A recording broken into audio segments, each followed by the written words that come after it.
Estimado diácono Sandoval, ouvintes da Cacó FM e Bicarei Web Rádio, irmãos e irmãs em Cristo Jesus, já estamos nos aproximando do finalzinho desse tempo litúrgico.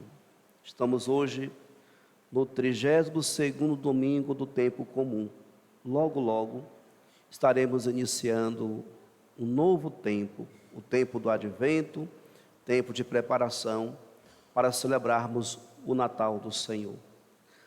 Na liturgia de hoje, podemos destacar 3 palavras-chave que nos ajudam a compreender melhor a proposta de reflexão da liturgia de hoje.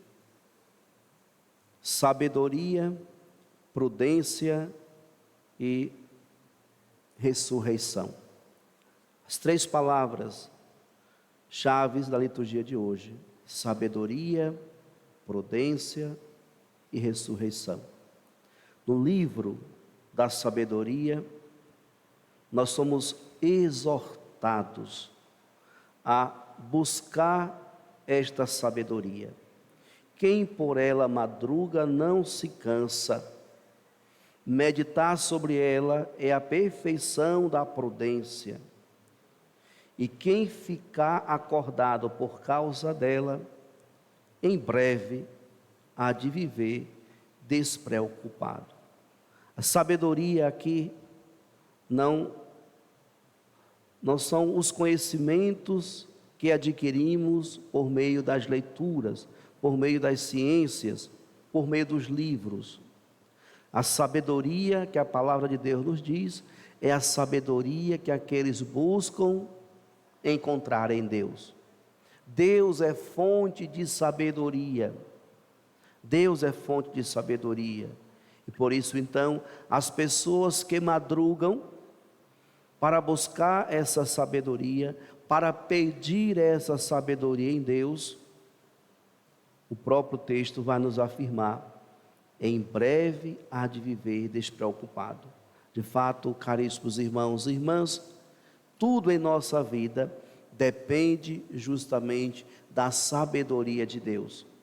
Pois, por meio da sabedoria divina, nós nos tornamos aptos para discernir nesse mundo aquilo que é vontade de Deus em nossa vida e aquilo que não é agradável aos olhos do Pai.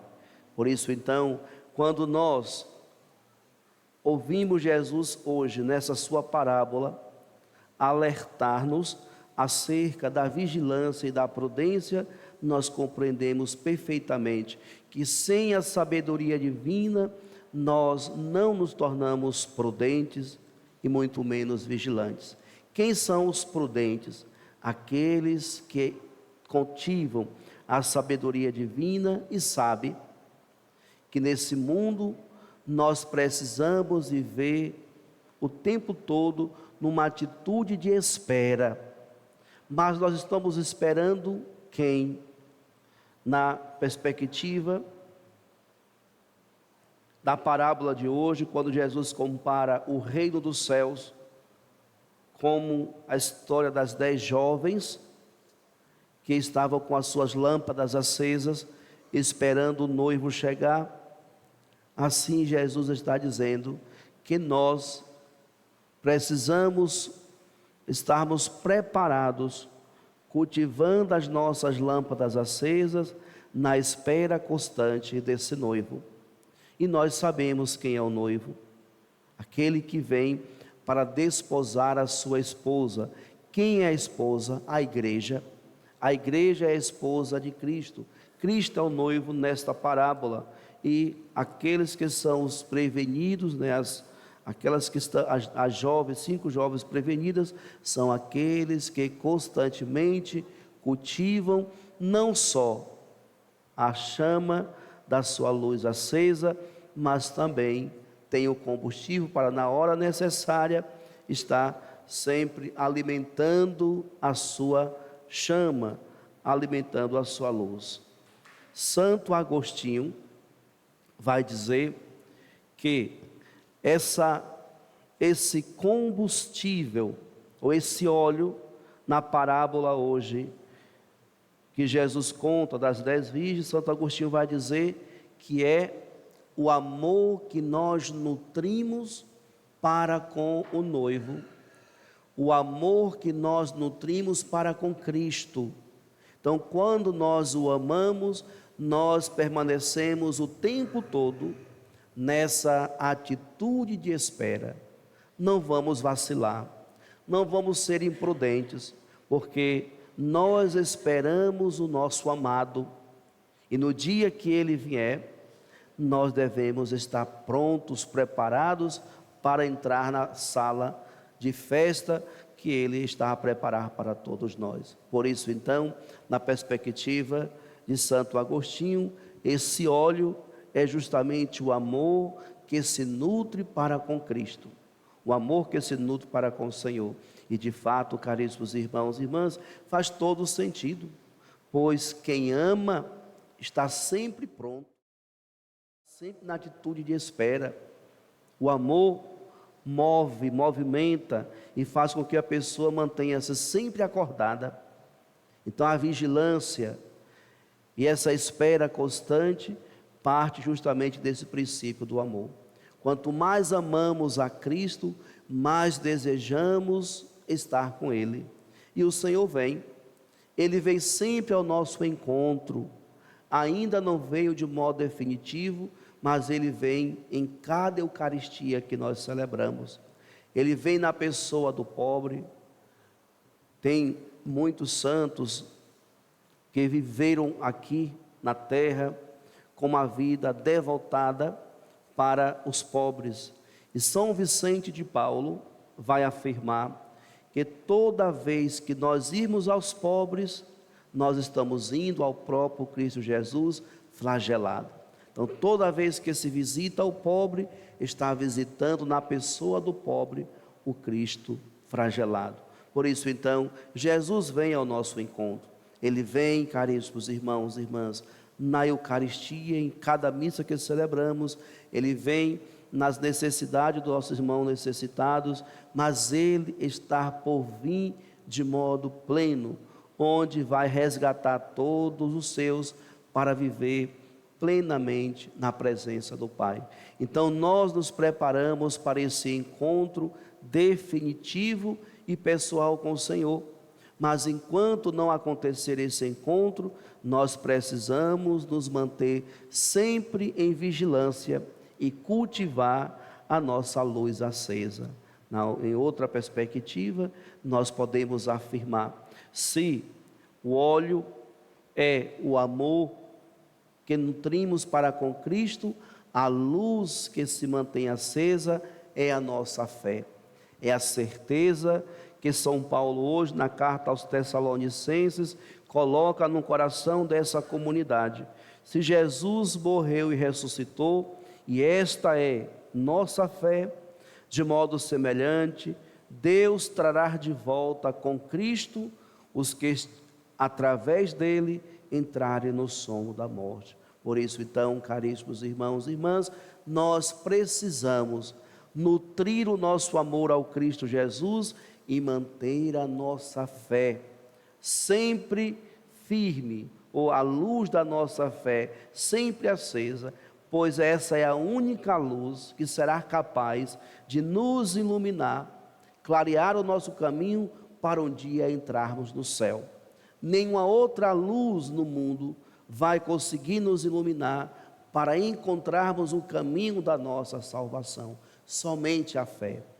A fé é capaz de nos conduzir até a presença do nosso Senhor, que nos espera um dia no céu. Nós sabemos que o Papa, hoje São João Paulo II, ao escrever um documento riquíssimo, lindo por sinal, onde ele fala sobre a fé e a razão, ele vai dizer justamente isso, né? A razão e a fé são como se fossem duas asas de um pássaro, que mantém sempre equilibrado aquele pássaro a voar.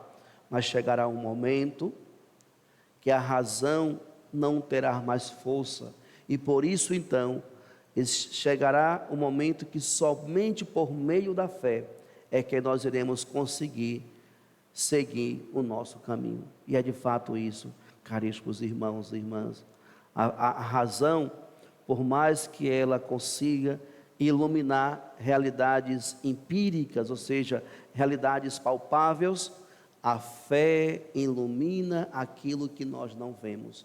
A fé ilumina aquilo que só podemos alcançar por meio dela e que nos leva a uma plena comunhão com o Senhor, que nos move por meio da ação do Espírito Santo. Por isso, então, podemos afirmar claramente: se cultivarmos ou nutrirmos o amor a Jesus Cristo como esse óleo das virgens prudentes, e se cultivarmos a luz da nossa fé acesa constantemente, nós viveremos nesse mundo com prudência e estaremos sempre prontos, prevenidos para esse encontro pessoal e definitivo com o Senhor.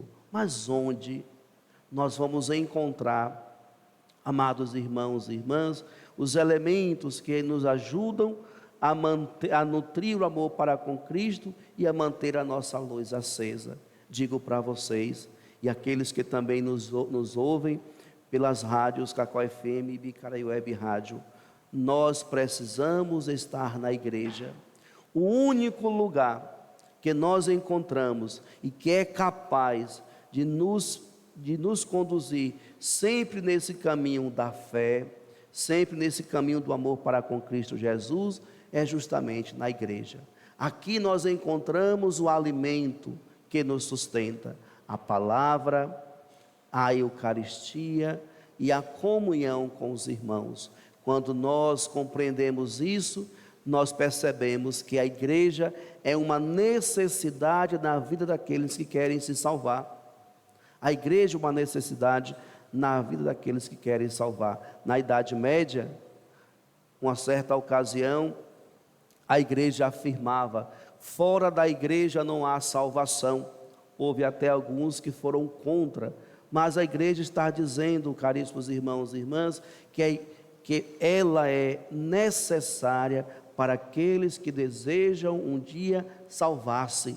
Sem a igreja é quase impossível encontrarmos o caminho do Senhor.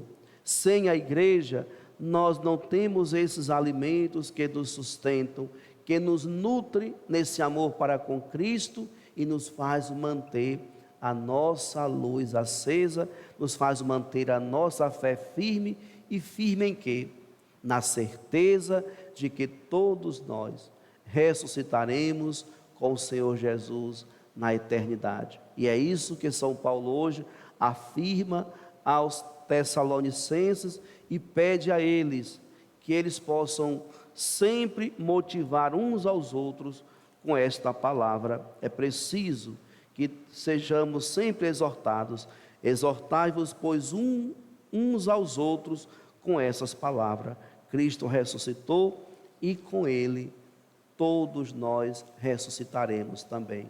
Então, caríssimos irmãos e irmãs, peçamos ao Senhor que nos ajude cada vez mais a encontrarmos o caminho da igreja, pois uma vez que nós encontramos o caminho da igreja, participando da igreja, nós conseguimos então nutrir o nosso amor para com Cristo, manter a nossa fé sempre animada e com certeza, caríssimos irmãos e irmãs, nós vamos seguindo a passos firmes, sem vacilar, em direção ao reino definitivo que espera por todos nós. Que Nossa Senhora continue a interceder por nós e com a sua intercessão, ela que já contempla a visão beatífica do céu, que ela possa interceder por todos nós, para que um dia também nós alcancemos essa graça.